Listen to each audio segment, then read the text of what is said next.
دوستوں، کئی ایسے سوالات ہوتے ہیں جو کہ عام طور پر پوچھنے کے لیے ہمت نہیں ہو پاتی، اور کئی خواتین یا کئی مرد ایسے ہیں جو کہ ان سوالوں کو ان کا جواب تلاش کر رہے ہوتے ہیں، لیکن انہیں کوئی ایسا چینل بھی دستیاب نہیں ہوتا کہ وہ کس سے پر اعتماد طریقے سے گفتگو کر سکیں۔ مجھے گزشتہ ہفتے ایک خاتون نے کاؤنسلنگ سیشن بک کیا، اور اس موضوع پر صرف اس لیے انہوں نے پیسے خرچ کیے کہ وہ یہ جاننا چاہتی تھی کہ ہمیں کہیں کوئی گناہ تو نہیں ملتا، کیونکہ بہت سارے ایسے میاں بیوی کے سوالات ہیں جو عام طور پر لوگ اس پر ڈسکس کرنا پسند بھی نہیں کرتے، اور وہ ہماری زندگی کا حصہ بھی ہیں۔ انہی میں سے ایک سوال یہ بھی ہے کہ کیا پریگننٹ خاتون کے ساتھ یا حاملہ عورت کے ساتھ ہم بستری کی جا سکتی ہے یا نہیں۔ دوستو، بھائیوں اور بہنوں، آپ دیکھ رہے ہیں نو ٹی وی جدہ، اور میں ہوں آپ کا دوست، آپ کا ہوسٹ محمد عاقل، جدہ سے، مملکت سعودی عرب۔ کبھی زندگی کے سب سے خوبصورت لمحات وہ ہوا کرتے ہیں جب ایک عورت ماں بننے کے سفر پر اس کا آغاز ہوتا ہے، ماں بننے کے سفر پر ہوتی ہے، اور یہی وہ وقت ہوتا ہے کہ جب شوہر کے کردار کا اصل حسن بھی اس کے سامنے آتا ہے، کیونکہ اب وہ صرف شوہر نہیں رہتا بلکہ باپ بننے جا رہا ہوتا ہے، خاندان کی تکمیل کا پروسیس ہو رہا ہوتا ہے، اور ایک ذمہ دار انسان سامنے آ رہا ہوتا ہے۔ اسی دوران یہ سوال ہر خاتون کے ذہن میں آتا ہے کہ کیا اب جب گھروں میں بچیاں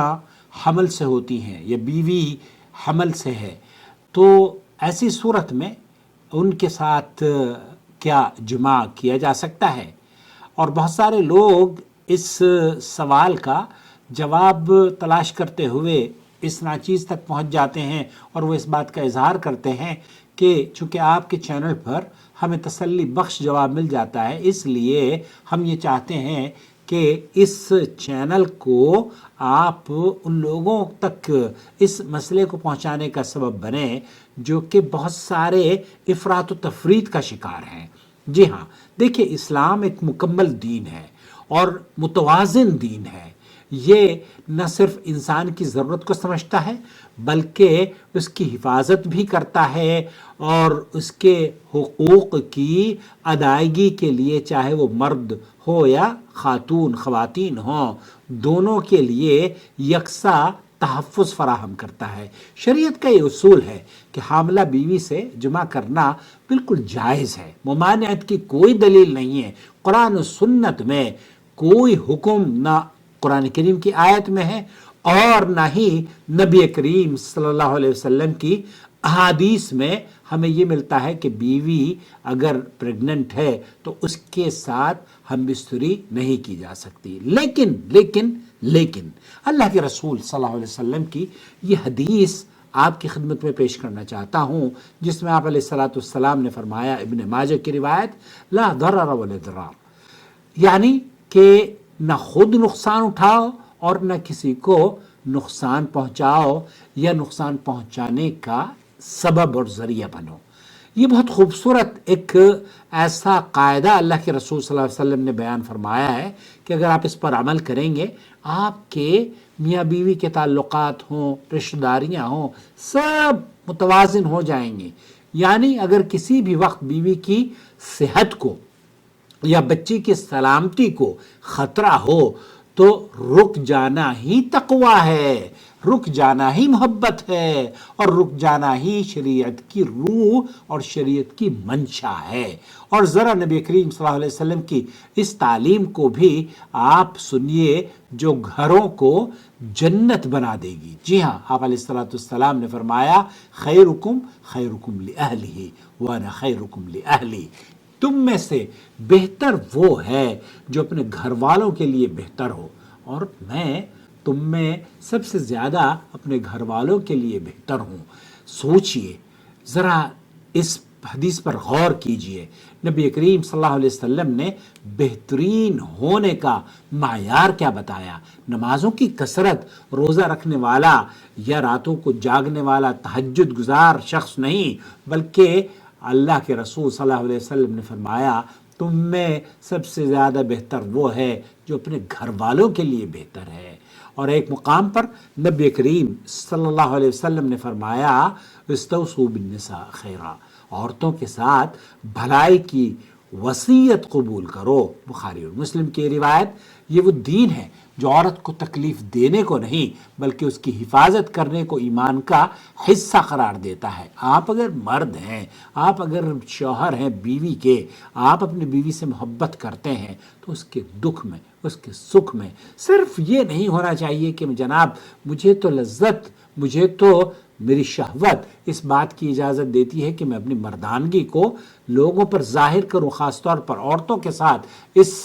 طرز پر پیش آؤں کہ جناب اگر آپ نے مجھے منع کیا تو پھر فرشتے رات بھر آپ پر بددعا کرتے رہیں گے۔ یہ طریقہ کار مسلمانوں کے اندر دراصل یہاں افراط و تفریط میں آپ اگر غلو اور حد درجے آپ کو اللہ رب العالمین نے حق دیا ہے، لیکن یہ اصول لا ضرر ولا ضرار۔